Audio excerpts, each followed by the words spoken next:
All right, I'm here with Seth, and we got a really cool little package of wines that you picked out. I didn't do the work on this one. You did all the work, but was it fun browsing the list? It was a lot of fun. Good. I like your kind of Gamay picks. My friend Justin, his Instagram is Gamay Face, and he would approve as well. We're gonna start with Syrah, actually, from the Rhône. So Jamet and Jamet, Chave, and Chapoutier. So this is Collines Rhodaniennes, which is an area around Côte Rôtie. If you think of Côte Rôtie as like the bullseye, this is just like the next area that's kind of outside of Côte Rôtie. It's gonna have the same really savory, complex character, as will the Côte du Rhône. And usually Côte du Rhône is Grenache based in the southern Rhône.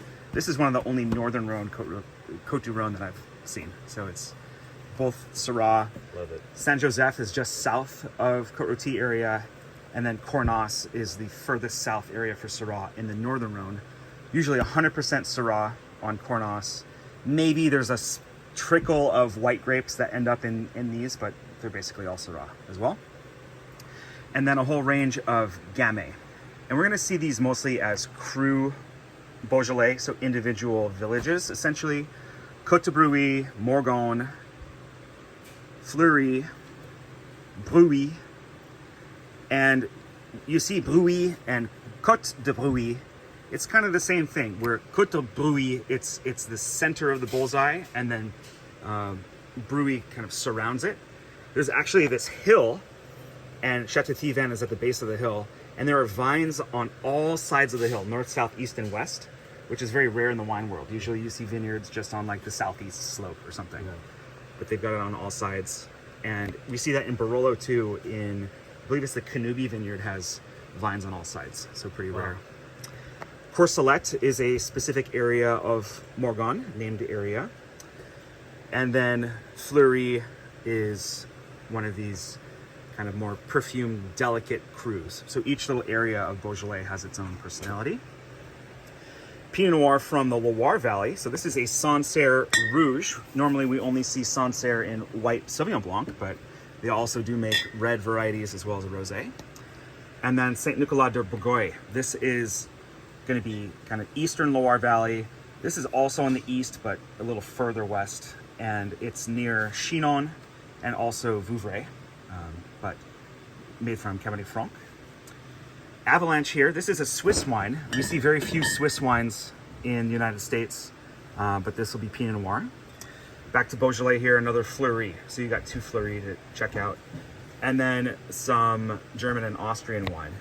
Rot, this word means red in the German language. And this is a Spätburgunder. Trocken means dry, so like not a sweet wine. And then Zweigelt is a classic Austrian grape, but it was named for like someone I think who was in the Nazi party. So you might not see Zweigelt on too many labels these days. They're using, I think it's like Rotburger instead, because the term Zweigelt is kind of getting canceled. But Mein Klang and Man are both pretty natty, like they're maybe 9 out of 10 natty. Some of these Beaujolais might be like 7 out of 10. And then when we're getting to like Chave, they're like 4 or 5 out of 10. Okay. So natty refers to like these natural wines that have wild character to them. Okay. These are also going to be a little bit natty and wild. They're from the Canary Islands by Envinate, Benhay, and Migan Chingao. So crazy island wines. You can go on their website and see the vine training methods they use. Super steep. Right? Yeah, it's just really rugged territory on a subtropical, windy, exposed island. Really unique Southern Oregon red wine from 08, Fox Farm. The condition looks pretty good. Like the fill level is high. I can't see the color of the wine too much, but at the neck of the bottle, it seems kind of garnet red. So I would guess it's a mature wine, but should be quite interesting. And I think it's Syrah. Probably a blend. I really couldn't find too much info online and don't know if they even make it anymore. Here's another crazy island wine from Santorini. Have you been to Greece? No. Yeah, I would love to go to Greece someday. Hi, Sabina. We're going through Seth's wines. This is Sigalis, and they're known for their white Assyrtiko wines, but this is a Mavro Tragano Mandallaria red blend. A Douro red blend here, Manuela. This is Wine and Soul.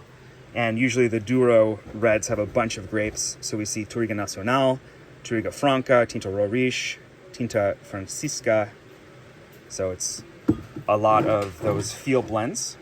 And this would be the same vineyard area that you can make sweet port wines from. So if we think about like Quinta de Noval Nacional, like that's going to be a from the same general vineyard area, but when you see Douro on the label, that's going to be a dry red wine as opposed to the sweet fortified style. Sparkling wine here from northern France in an area you may have never had before. It's Lorraine, which is near Alsace by the Vosges Mountains. A sparkling made from Auxerrois, unique grape variety there. And then some Italian wines, Brunello di Montalcino, Oltre Langhe, and Amerighi Syrah from Cortona. And this is one of the very unique Italian official appellations that's based on non-Italian grapes. So it's an official Italian wine region for Syrah, which was originally a French grape, maybe a Swiss grape, I'm not sure. Of course, Sangiovese on Brunello. And then the Oltre, this is Pio Cesare. I think it's a Nebbiolo Barbera. It might be a blend. We'll have to check my notes. But Langhe sort of is the large area of which Barolo and Barbaresco are inside of. Kind of like how Kirkland and Seattle are both in King County. Yeah. So there you go. Fun range of treats to explore. Thank you. Yeah.